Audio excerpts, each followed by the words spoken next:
கர்த்தருடைய பிள்ளைகளே, ஆண்டவர் இன்றைக்கு நமக்கு கொடுக்கிற ஒரு நல்ல வாக்குத்தத்தம், மறுபடியும் உன்னை நான் கட்டுவிப்பேன், நீ கட்டப்படுவாய். மறுபடியும் நான் உன்னை கட்டுவிப்பேன், நீ கட்டப்படுவாய். ஒருவேளை இந்த சத்தத்தை கேட்கிற யாரோ ஒருத்தருடைய வாழ்க்கை ஒருவேளை இடிந்து போய் கிடக்கலாம். யாருமே திரும்பி எடுத்து கட்ட முடியாத அளவிற்கு உங்களுடைய வாழ்க்கை ஒருவேளை நொந்து போய், இனி என்னுடைய வாழ்க்கையை திரும்பி கட்ட முடியாது, என்னுடைய பிள்ளையினுடைய வாழ்க்கையை திரும்பி கட்ட முடியாது, அவ்வளவுதான். அந்த நிலைமையிலே இந்த சத்தத்தை கேட்டு கொண்டிருக்கலாம்.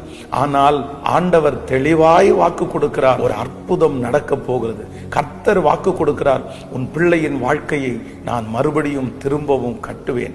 உன்னுடைய தொழில் காரியத்தை நான் திரும்பவும் கட்டுவேன். உடைந்து போன உங்களுடைய சரீரத்தை திரும்பவும் கட்டுவேன். எதெல்லாம் கட்டப்படாமல் இடிந்து போய் கிடக்கிறதோ